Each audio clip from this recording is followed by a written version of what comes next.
بسم اللہ الرحمن الرحیم الحمد للہ رب العالمین والصلاة والسلام علی سید الانبیاء والمرسلین اما بعد فاعوذ باللہ من الشیطان الرجیم بسم اللہ الرحمن الرحیم۔ اللہ پاک نے قرآن پاک کے اندر ارشاد فرمایا ہے، اعوذ باللہ من الشیطان الرجیم بسم اللہ الرحمن الرحیم۔ ان الذین یبایعونک انما یبایعون اللہ ید اللہ فوق ایدیہم۔ سورہ الفتح کے اندر اس آیت مبارکہ کا ترجمہ یہ ہے کہ جو لوگ نبی مکرم صلی اللہ علیہ وسلم سے بیعت کرتے ہیں وہ حقیقت میں اللہ تبارک و تعالیٰ سے بیعت کرتے ہیں اور اللہ پاک کا ہاتھ ان کے ہاتھوں پر ہے۔ ایک بات تو یہ ہے کہ یہ والی آیت مبارکہ نبی علیہ الصلوۃ والسلام کی انتہائی نعت ہے۔ اس میں بیعت الرضوان کے واقعے کی طرف اشارہ کیا گیا ہے۔ جب حضرت عثمان رضی اللہ تعالی عنہ کے شہید کیے جانے کی افواہ مسلمانوں میں پھیلی تو نبی کریم صلی اللہ علیہ وسلم نے صحابہ کرام سے جہاد پر بیعت لی، اور وہ کون سا جہاد تھا؟ حضرت عثمان غنی رضی اللہ تعالی عنہ کا قصاص تھا۔ اس قصاص کی وجہ سے بیعت لی گئی اور سب نے اپنے اپنے ہاتھ حضور اقدس صلی اللہ علیہ وسلم کے مبارک ہاتھ میں دے کر قصاص عثمان کے لیے بیعت کی۔ پھر حضور علیہ الصلوۃ والسلام نے اپنے بائیں ہاتھ کی طرف اشارہ فرمایا اور فرمایا یہ عثمان کا ہاتھ ہے، اور اپنے دانے ہاتھ میں لے کے فرمایا یہ میرا ہاتھ ہے اور میں خود عثمان کی طرف سے بیعت کرتا ہوں۔ یہاں پہ ایک عظیم نقطہ ہے کہ رسول اللہ صلی اللہ علیہ وسلم کا ہاتھ عثمان کا ہاتھ ہے اور حضور علیہ الصلوۃ والسلام کا ہاتھ اللہ کا ہاتھ ہے، جیسا کہ قرآن پاک کی آیت کے اندر درج ہے۔ تو نتیجہ نکلا کہ عثمان غنی کا ہاتھ اللہ کا ہاتھ ہے، اور قرآن اللہ کا کلام ہے تو اللہ کے کلام کو اللہ کے ہاتھ جو ہے یعنی حضرت عثمان غنی نے شے کیا، اسی لیے فرمایا کہ عثمان غنی جو ہے یہ جامع القرآن ہے۔ ایک تو عثمان کا ہاتھ اللہ کا ہاتھ ہوا، اور دوسری طرف جو ہے حضرت عثمان غنی رضی اللہ تعالیٰ عنہ نے قرآن پاک کو جمع کیا، تو قرآن کے اس جمع کرنے کی وجہ سے ان کو جامع القرآن کا لقب بھی عنایت کیا گیا۔ اس آیت میں اسی بیعت کا ذکر ہے اور اس بیعت کے کرنے والوں کی عظمت کا اظہار ہے، نہ کہ جو آپ صلی اللہ علیہ وسلم کے ہاتھ پہ بیعت کرتے ہیں وہ اللہ کے ہاتھ پہ بیعت کرتے ہیں، اور اللہ کے ہاتھوں پر اور ان کے ہاتھوں پر اللہ کا ہاتھ ہے، جیسا کہ قرآن پاک کی آیت کے اندر ید اللہ فوق ایدیہم۔ اس آیت کریمہ میں 3 مسئلے ثابت ہوئے۔ اولاً یہ کہ حضور علیہ الصلوۃ والسلام کی بارگاہ میں وہ قرب حاصل ہے کہ حضور کی اطاعت، حضور کی بیعت اللہ کی بیعت ہے، اور حضور صلی اللہ علیہ وسلم کا ہاتھ اللہ کا ہاتھ ہے۔ اسی طرح صاحب روح البیان نے اس جگہ لکھا ہے کہ حضور صلی اللہ علیہ وسلم کو پروردگار عالم نے وہ مرتبہ اور مقام عطا فرمایا ہے جو کسی کو نہ ملا ہے نہ ملے گا۔ رب تعالیٰ کے لیے حضور علیہ الصلوۃ والسلام نے سب کچھ چھوڑا، اب رب تعالیٰ حضور علیہ الصلوۃ والسلام کا ہے، اور حضور علیہ الصلوۃ والسلام جو ہیں وہ رحمت للعالمین ہیں، اور حضور علیہ الصلوۃ والسلام رب العالمین کے ہیں۔ اسی لیے قیامت میں اور انبیاء فرمائیں گے نفسی نفسی، مگر حضور فرمائیں گے امتی امتی، کیونکہ نفس تو علیحدہ باقی ہی نہ رکھا، اور حضور علیہ الصلوۃ والسلام سراپا مظہر قدرت الہی ہیں۔ وجود تو آپ کا ہے، اور اس میں ظہور رب تعالیٰ کی قدرت کا ہے۔ اگر پروردگار عالم کی ساری صفات کو دیکھنا ہو تو حضور علیہ الصلوۃ والسلام کے اندر دیکھی جا سکتی ہیں۔ اسی لیے فرماتے ہیں کہ من رآنی فقد رأى الحق، جس نے مجھ کو دیکھا اس نے حق کو دیکھا۔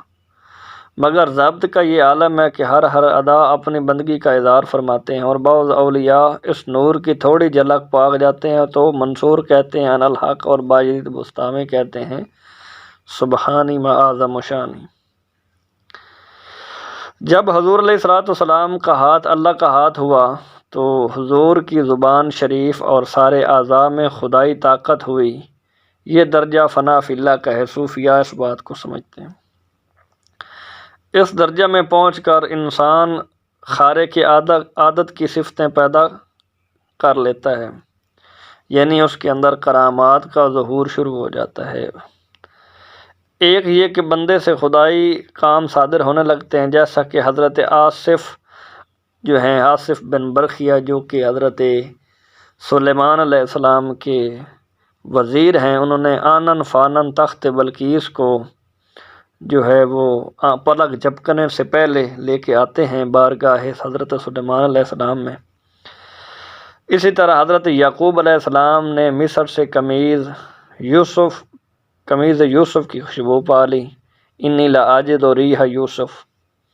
حضرت ابراہیم علیہ السلام نے کعبہ کی تعمیر فرما کر دنیا بھر کے لوگوں کو حج کی دعوت دی، تو قیامت تک کے پیدا ہونے والوں نے وہ آواز بھی سن لی، جو ماؤں کی پیٹوں کے اندر تھے یا باپ کی پشتوں کے اندر تھے، سب نے اس اعلان کو سن لیا۔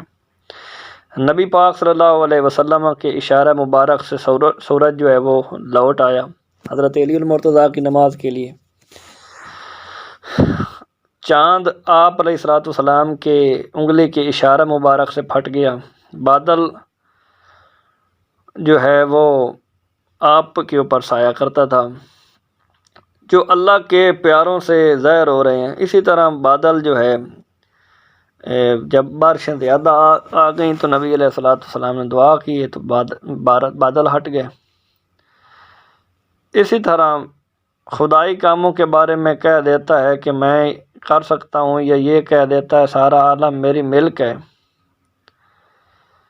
جو اللہ کا پیارا بن جاتا ہے وہ یہ کہہ سکتا ہے۔ حضرت جبریل علیہ السلام نے حضرت مریم سے فرمایا انا رسول رب کے لأہب لک غلاما زکیہ۔ حضرت مریم سے فرمایا میں تم کو بیٹا دوں گا۔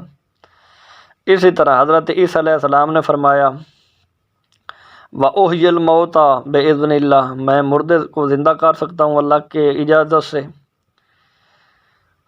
اسی طرح وَأُبْرِئُ الْأَكْمَحَ وَالْأَبْرَصَ، اندھے کوڑی اچھے کر سکتا ہوں۔ ان کی یہ بات رب تعالیٰ کے کرم پر ناز کرتے ہوئے ہوتی ہے، جیسے پیارا جو ہے جو کہتا ہے اس کے لیے سب کچھ کرنا پڑتا ہے۔ اسی طرح نمرود نے خدا کے مقابل ہو کر کہا انا احیی و امیت، تو وہ مردود ہو گیا۔ عیسیٰ علیہ السلام نے فرمایا احیی الموتیٰ، وہ پیارے ہیں اس لیے جو ہے اس کی بات مانی جا رہی ہے، اور دوسرے کو مردود کہا جا رہا ہے نمرود کو، کیونکہ ان دونوں میں بڑا فرق ہے۔ جیسے ڈاکو کہے میں تمہیں مار سکتا ہوں، اور وہ مجرم وزیر اعظم کہے کہ میں پھانسی دے سکتا ہوں، وہ سچا ہے۔ مطلب بات کرنے کا یہ ہے کہ جو پیارے ہوتے ہیں ان کے لیے اور قوانین ہوتے ہیں، اور جو مجرم ہوتے ہیں ان کے لیے اور ہوتے ہیں۔ دوسرا یہ اس سے معلوم ہوا کہ بیعت کرنا ضروری ہے، بلکہ سنت ہے۔ اولاً تو بیعت لوگوں نے میثاق کے دن ہی سے کر لی تھی، جیسا کہ رب تعالیٰ نے فرمایا الست بربکم، تو جواب کے اندر سب نے کہا تھا قالوا بلی۔ پھر صحابہ کرام نے حضور علیہ الصلوۃ والسلام کے ہاتھ پر جو بیعت کی ہے وہ اسلام لانے کے لیے بیعت تھی۔ آپ کے ہاتھ پر بیعت کرتے تھے، مگر جو وہ بیعت اسلام ہوئی، اور وہ جو بیعت حدیبیہ میں لی گئی وہ بیعت جہاد ہے، اور قصاص عثمان کے لیے لی گئی تھی۔ کبھی حضور علیہ الصلوۃ والسلام نے کسی خاص عہد پر بعض حضرات سے بیعت لی، جیسا کہ بعض سے اس پر بیعت لی کہ کسی سے کچھ نہ مانگنا۔ تو مختلف مواقع پہ نبی علیہ الصلوۃ والسلام نے بیعت کی ہے۔ حقیقت بات یہ ہے کہ اللہ کے نائب کے ہاتھ پر اللہ سے اقرار کرنا کہ ہم وفادار بندے رہیں گے، اور اس اللہ کے بندے یعنی اپنے شیخ کو اس پر ضامن بنانا پھر خلفائے راشدین کے ہاتھوں پر بیعتیں ہوئی، مگر یہ بیعت حکومت کی بھی تھی، بیعت ارادت بھی تھی یعنی مریدی کی بیعت۔ اس لیے اس زمانہ میں مشائخ کی بیعت کا رواج نہ تھا، کیونکہ صدیق و فاروق دیگر خلفائے راشدین خود شیخ تھے، اور چونکہ یہ بیعت خلافت بھی تھی اس لیے ہر خلیفہ کے ہاتھ پر علیحدہ بیعت کرنا پڑتی تھی۔ پھر جب خلافت راشدہ کا زمانہ گزر گیا، سلاطین میں سلطنت رہ گئی، تو بیعت حکومت تو اسلامی بادشاہوں سے کی گئی، اور بیعت طریقت مشائخ سے۔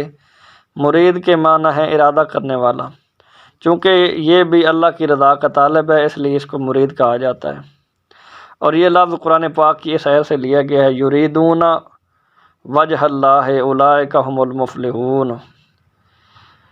تو مسئلہ یہ ثابت ہوتا ہے بیعت کرنا کسی نہ کسی مرشد کی جو ہے وہ ضروری ہے۔ مسلم شریف کے اندر ہے، اور خرپوتی شریف نے لکھا ہے کہ جس کا کوئی پیر نہ ہو اس کا پیر شیطان ہے، اور قرآن پاک فرماتا ہے یوم ندعو کل اناس بامامہم، مطلب اس کا یہ ہے کہ ہم قیامت میں ہر آدمی کو اس کے امام کے ساتھ بلائیں گے، یعنی اے چشتی ہو، اے قادری ہو، اے نقشبندی ہو، اے سہروردی ہو، اے حنفی ہو، اے شافعی ہو، اے مالکی ہو، اے حنبلی ہو۔ چلو، اور کسی کا جس کا کوئی امام یا شیخ نہیں اس کو بلایا جائے گا اے شیطانی ہو، کیونکہ ابھی ہم عرض کر چکے ہیں، میں نے عرض کیا ہے کہ جس کا کوئی پیر نہیں اس کا پیر شیطان ہے، روح البیان کے اندر ہے، اور اس آیت کے تحت صاحب روح البیان فرماتے ہیں، اور مسلم شریف کے اندر روایت ہے کہ جس کے گلے میں کسی کی رسی نہ ہو اور وہ مر جائے تو وہ جاہلیت کی موت مرا۔ نفس کتا ہے اور اس کے گلے میں کسی کا پٹا ڈالو تاکہ مارے نہ جاؤ، چونکہ جو کتا جس کے گلے میں پٹا نہیں ہوتا اس کو کوئی مار دے تو اس کے اوپر کوئی جرم لاگو نہیں ہوتا۔ مشائخ کا شجرہ گویا اس پٹے کی زنجیر ہے جس کی پہلی کڑی مرید کے گلے میں اور آخری حضور علیہ الصلوۃ کے ہاتھ میں ہے۔ اسی طرح جب تم شمع نبوت سے دور ہو تو ان شیشوں سے تعلق رکھو، ان قندیلوں سے تعلق رکھو جس سے وہ نور چھن چھن کر آ رہا ہے۔ حضور علیہ الصلوۃ رحمت کی بارش ہیں، اور علماء و مشائخ طالاب جو بارش نہ پائے وہ ان کتابوں کے ذریعے سے اور ان تالابوں کے ذریعے سے، یہ جو کھلی کتابیں ہیں یا یہ جو کھلے تالاب ہیں، ان سے اپنی ایمان کی کھیتیوں کو پانی دیتا رہے۔ اس ایسے معلوم ہوا کہ بیعت کرتے وقت مرشد کے ہاتھ میں ہاتھ دینا سنت ہے، کیونکہ ہاتھ ملانا عہد کی پختگی کے لیے ہوتی ہے، اس لیے دعا کے وقت ہاتھ اٹھاتے ہیں گویا رب سے لے رہے ہیں۔ نبی علیہ الصلوۃ نے حضرت ابو ہریرہ رضی اللہ تعالیٰ عنہ کو لب بھر کے علم عطا فرمایا، جیسا کہ انہوں نے فرمایا تھا، عرض کیا یا رسول اللہ میرا حافظہ کمزور ہے، تو نبی علیہ الصلوۃ نے اس کو لب بھر کے علم عطا فرمایا، مگر عورتوں سے ہاتھ ملانا جائز نہیں، اور یہ خلاف حجاب ہے۔ ہاں، اگر اپنی محرم کو مرید کرنا ہے تو ہاتھ ملا سکتا ہے، وگرنہ پیر کے لیے کسی بھی مریدہ کا ہاتھ پکڑنا جو ہے وہ جائز نہیں ہے اگر وہ غیر محرم ہے تو، کیونکہ پیری ایک قسم کی امامت ہے، اور عورت جو ہے یہ مرد کی امام نہیں بن سکتی، عورت کبھی بھی پیر ہی نہیں ہو سکتی، نہ ہی عورت کی امامت صحیح ہے۔ بیعت 4 قسم کی آج کل جو رائج ہے وہ بیعت ارادت ہے۔ مرشد میں 4 باتیں ہونا چاہیے، صحیح العقیدہ ہو، اہل سنت ہو، دوسرا بالکل جاہل نہ ہو، تیسرا فاسق فاجر نہ ہو، پرہیزگار ہو، اور اس کا شجرہ صحیح حضور علیہ السلام تک پہنچتا ہو۔ اگر اس میں سے کسی بات کی بھی کمی ہو تو اس کے ہاتھ میں ہرگز ہاتھ نہ دو۔ تیسرا یہ بھی اس آیت سے معلوم ہوا کہ بیعت کا طریقہ جو ہے وہ مرید بیعت ہوتے وقت مرشد کے ہاتھ میں ہاتھ دے، کیونکہ فرمایا ید اللہ فوق ایدیہم، اللہ کا ہاتھ ان کے ہاتھوں پر ہے۔ معلوم ہوا کہ حضور علیہ الصلوۃ والسلام نے ہاتھ میں ہاتھ لے کے بیعت کی، مگر عورتوں سے جب بیعت لی جائے تو محض بات سے اور کلام کے ذریعے سے، ہرگز ان کا ہاتھ نہ چھوا جائے۔ حضرت عائشہ صدیقہ رضی اللہ تعالی عنہ فرماتی ہیں کہ حضور علیہ الصلوۃ والسلام نے کبھی کسی عورت کا ہاتھ پکڑ بیعت نہیں کی تھی۔ اسی طرح پیروں کو بھی چاہیے وہ عورتوں کو پردہ کرنا سکھائیں اور ان سے بھی پردے میں بات کریں، جبکہ وہ مریدہ جو ہو وہ اجنبیہ ہو۔ اگر محرم ہے تو اس کے لیے پردے کی کوئی ضرورت نہیں۔ مرید کا ہاتھ پکڑنا ایسا ہے جیسے بجلی کی کرنٹ کو ہاتھ لگایا جاتا ہے۔ اگر ہزاروں آدمی ایک دوسرے کا ہاتھ پکڑے ہوئے ہیں اور ایک آدمی کرنٹ آ جائے تو سب میں پہنچ جاتا ہے۔ ایسے ہی نور نبوت کے کرانٹ جو ہے وہ صحابی نے حاصل کیا، پھر تابعین نے، پھر آگے والے مشائخ کرام نے، اور پھر مریدین اپنے اپنے مشائخ کے ہاتھ سے ہاتھ مس کر کے وہ برقی روح اپنے ہاتھ میں لیتے رہیں گے۔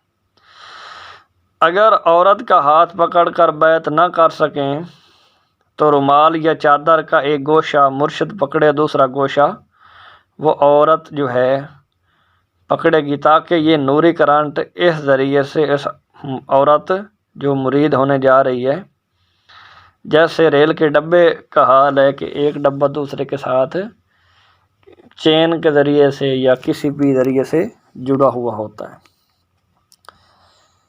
اسی طرح مرشد یا شیخ کے بعد اس ذریعے سے اس عورت مرید تک پہنچے، ایسے ہی حکم شرعی ہے۔ سجادہ نشینی میں وہ 4 صفتیں ہوں جو کہ مرشد کے لیے بیان کی ہیں، عرض کی ہیں میں نے۔ اب سجادہ نشینی کی 3 صورتیں ہیں۔ یا تو شیخ خود اپنی زندگی میں کسی کو اپنا جا نشین مقرر کر دے، جیسا کہ حضرت صدیق اکبر رضی اللہ تعالیٰ عنہ فاروق اعظم کو اپنی زندگی میں خلیفہ فرما دیا۔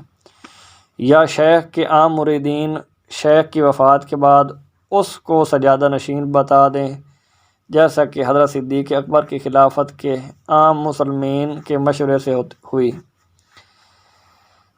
تیسرا یہ کہ حضور علیہ الصلوۃ والسلام نے کسی کو خلیفہ نہ بنایا کہ مریدین میں سے خاص معتمد لوگ کسی کو سجادہ نشین بنا لیں، جیسا کہ حضرت عثمان غنی و حضرت علی المرتضیٰ کی خلافت کے خاص اصحاب حل و عقد کے مشورے سے ہوئی، جو اس مقام پہ فیض تھے۔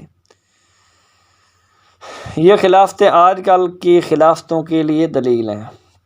اب جو مشہور ہو گیا کہ پیر کا بیٹا پیر بننا چاہیے، اس کی مرشد نے خلافت دی ہو یا نہ دی ہو، وہ اس کا اہل ہو یا نہ ہو، مریدین اس سے راضی ہوں یا نہ ہوں، یہ محض غلط ہے۔ اس کی بہت جو ہے وہ تردید کی گئی ہے، شارح قصیدہ بردہ نے کی ہے۔ وہ لکھتے ہیں کہ آج کل سجادہ نشینی بچوں کا کھیل ہو کر رہ گئی ہے۔ پیر کے نابالغ نہ اہل بیٹے شرائط پیر بتائے جاتے ہیں۔ اللہ پاک جو ہے وہ توفیق دے راہ راست پر چلنے کی، آمین۔ اور پیر زادے بھی سمجھتے ہیں کہ پیری ہمارے گھر کی میراث ہے۔ اگر خلافت میراث ہوتی تو خلفائے راشدین کی اولاد میں وہ چلتی۔ تو دعا ہے اللہ کریم کی بارگاہ کے اندر اللہ پاک ہمیں ان باتوں کو سمجھنے کی توفیق عطا فرمائے، اور شان عثمان رضی اللہ تعالیٰ عنہ کو خاص کر کے اس سے اگلی آیت بھی اسی کے ضمن میں ہے۔ لقد رضی اللہ عن المؤمنین اذ یبایعونک تحت الشجرۃ فعلم ما فی قلوبہم فانزل السکینۃ علیہم واصابہم فتحا قریبا۔ بے شک اللہ جو ہے وہ ایمان والوں سے راضی ہو گیا جب انہوں نے اس درخت کے نیچے تمہاری بیعت کی، تو اللہ تبارک و تعالیٰ نے جانا جو ان کے دلوں میں ہے تو ان پر اطمینان اتارا اور جلد آنے والی فتح کا انعام دیا۔ تو یہ آیت کریمہ بھی جو ہے وہ حضور علیہ الصلوۃ والسلام کی عزت و عظمت کے خطبے اور آپ کی پوری نعت ہے۔ جن خوش نصیب حضرات نے ان کے دست مبارک پر بیعت کی، اس کے مراتب کا ذکر فرماتی ہے اس آیت کے اندر کہ بیعت الرضوان جس کا واقعہ ہم نے یہ عرض کیا ہے پہلے والی آیت اور اب والی آیت، اس بیعت میں شرکت کرنے والے اصحاب کو جو انعام الہی ملا اس میں یہ ذکر ہے کہ اس کو 3-4 نعمتیں ملیں: رضا الہی سے اطمینان کا اتارنا، اور ان قریب فتح و نصرت کی خوشخبری، اور بہت سی غنیمتیں جو ہیں وہ اللہ کی بارگاہ سے ملنا۔ بیعت رضوان میں 1400 صحابہ کرام نے نبی علیہ الصلوۃ والسلام کے ہاتھ پہ بیعت کی، اور چونکہ ان حضرات کو خبر دے دی گئی ہے کہ اللہ تم سے جو ہے وہ راضی ہو چکا ہے، اس لیے اس بیعت کو جو ہے وہ بیعت رضوان اس درخت کو کہتے ہیں جس کے نیچے یہ بیعت لی گئی ہے۔ اس کا ہرگز مطلب یہ نہیں کہ خدا پاک ان صحابہ کرام کے سوا اوروں سے راضی نہیں ہے۔ رب تعالیٰ سب صحابہ کرام سے راضی اور سب کے لیے جنت کا وعدہ فرما چکا ہے، اور فرماتا ہے قُلًّا وَعَدَ اللَّهُ الْحُسْنَىٰ، سب سے اللہ پاک نے جنت کا وعدہ فرما لیا۔ اور ایک جگہ ارشاد ہوا رضی اللہ عنہم ورضوا عنہ ذالک خشی ربا، اللہ ان سے راضی اور وہ اللہ سے راضی، اور یہ انعام ہر اس شخص کے لیے ہے جو رب سے ڈرے۔ اس لیے صحابہ کرام، تمام اہل بیت اطہار، سارے علماء اولیاء جو ہیں وہ اللہ کو راضی کرتے رہے ہیں، اور ان کو رحمت اللہ کہنا کیا ہے وہ جائز ہے، جس طرح شامی فتاوی شامی کے اندر ہے۔ جو شخص حضرات صحابہ خاص کر کے بیعت رضوان میں شرکت کرنے والوں کو معاذ اللہ برا کہے، یا ان کو منافق کہے، یا یہ کہے کہ ابو بکر صدیق یا عمر فاروق یا عثمان غنی اسلام سے پھر گئے، وہ بندہ خود اسلام سے پھر جاتا ہے۔ اس لیے اس بات میں احتیاط کرنی چاہیے۔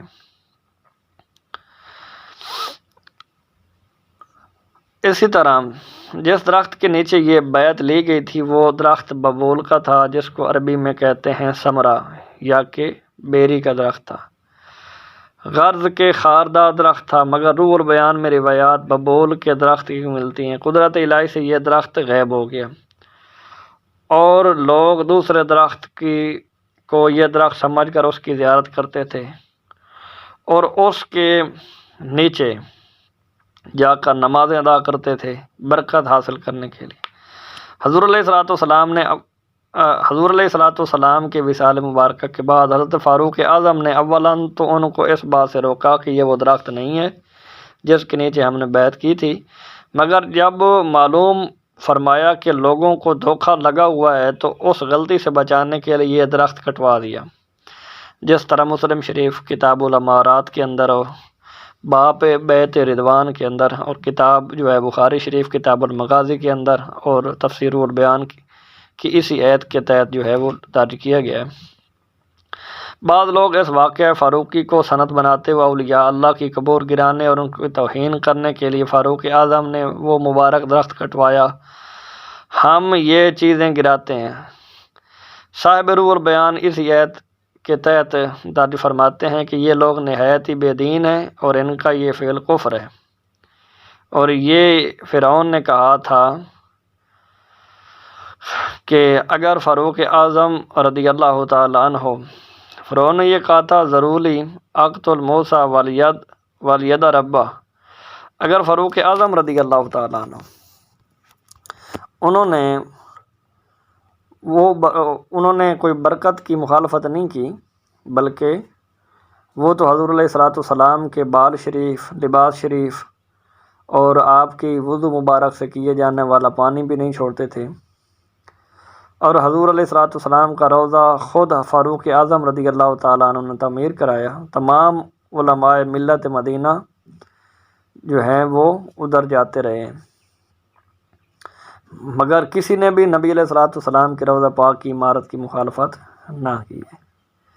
تو دعا ہے اللہ کریم کی بارگاہ عالیہ کرسیہ کے اندر اللہ پاک ہمیں قرآن فہمی کرنے کی، سیکھنے کی، سمجھنے کی توفیق عطا فرمائے، اور دوران گفتگو جو مجھ سے لغزشیں یا کوتاہیاں ہوئی ہیں، یا اللہ پاک سے دعا ہے کہ اللہ پاک ہم سب کی مغفرت فرمائے اور میری بھی بخشش فرمائے۔ وآخر دعوانا ان الحمدللہ رب العالمین۔